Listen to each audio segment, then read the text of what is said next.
कि यह कहानी पैरानॉर्मल एक्टिविटी से संबंधित है, यानी भूत प्रेत से संबंधित है। इस कहानी में आज का जो सीरीज शुरू हो रहा है ये डाकिनी के ऊपर है। अब डाकिनी होती क्या है पहले ये समझ लें, फिर इस कहानी को जब हम सुनेंगे या देखेंगे तो उसे समझने में आसानी होगा। हिंदू धर्म और बौद्ध धर्म के वज्रयान संप्रदाय में इसका उल्लेख मिलता है। अगर हम हिंदू धर्म की बात करें तो भागवत पुराण, ब्रह्म पुराण और मार्कंडेय पुराण में डाकिनी वर्ड मिलता है। दोनों ही धर्मों में, चाहे वो बौद्ध धर्म हो या फिर हिंदू धर्म हो, इन दोनों में डाकिनी को पवित्र माने जाने वाली स्त्री प्रकृति की आत्मा कहा जाता है। डाकिनी काली के रूप में दिखती है, पहाड़ों में मिलती हैं। आइए अब मूल कहानी पर चलते हैं। किस उनसे दूर ही भागते हैं, लेकिन एक बात यहाँ पे बिल्कुल स्पष्ट है कि ये अपने होने का आभास करा देती है। अब कैसे कराती हैं उनका तरीका अलग अलग होता है, और अगर उस पर व्यक्ति प्रतिक्रिया जाहिर करता है या कुछ ऐसी बातें करता है या कुछ ऐसी नासमझी करता है तो ये आत्माएं उसे छोड़ती नहीं है, खत्म कर देती हैं। ऐसी एक घटना का जिक्र मैं करना चाहूँगा जो आज से कई साल पहले घटित हुआ था। 3 दोस्त थे जिनकी कहानी इस वीडियो में सुनाई जाएगी। 3 दोस्त जिनके नाम राघव, सुनील और जुबैर। तीनों दिल्ली में एक प्राइवेट कंपनी में काम करते हैं। इनका मन पहाड़ों में बहुत ज़्यादा लगता है। ये बार बार पहाड़ों में ही घूमने को आते रहते हैं। एक बार इन तीनों दोस्तों का मन किया कि चलो भाई, बर्फ़ जब गिरता है तो बर्फ़ गिरने की जो प्रक्रिया है, जो आनंद है, उसे निहारेंगे, उसके ऊपर वीडियो बनाएंगे और मज़े लेंगे और फिर वापस आ जाएंगे।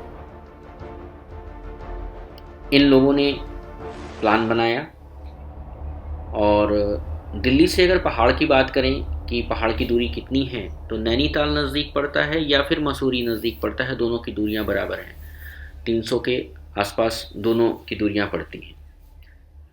जनवरी का इंतज़ार इन लोगों ने किया और जनवरी में बर्फ़ गिरने की संभावना व्यक्त की गई मौसम विभाग के द्वारा। उसके हिसाब से इन लोगों ने अपना प्लान बनाया कि कहाँ चलना है, लेकिन अब ये तय नहीं कर पा रहे थे कि इन्हें जाना कहाँ है। अचानक से इनके मन में आया कि चलो भाई मसूरी चलते हैं, वहाँ पर बहुत अच्छे तरीके से बर्फ़ का गिरना देखा जा सकता है और माल रोड है और काफ़ी अच्छा है, वहाँ देखेंगे।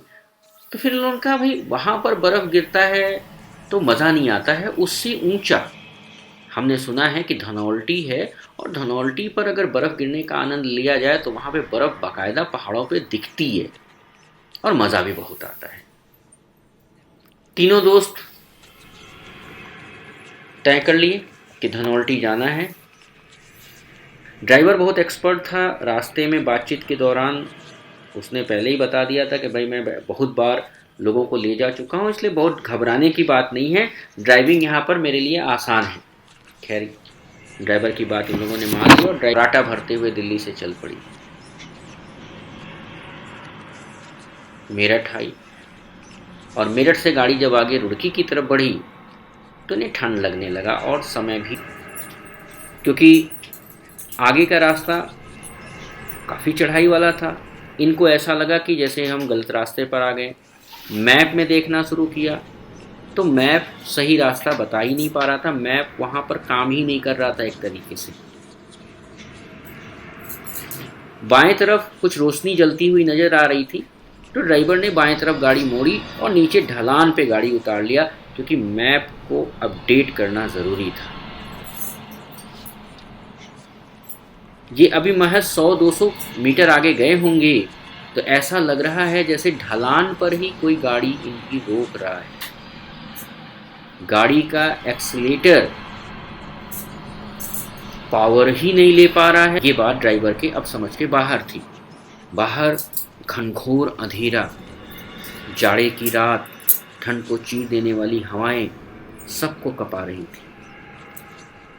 चारों लोग घबरा करके सामने की तरफ लैंप, जो कार का हेडलैम्प जल रहा था, उसकी रोशनी को ही देख रहे थे कि आगे अब कोई विपत्ति ना आए।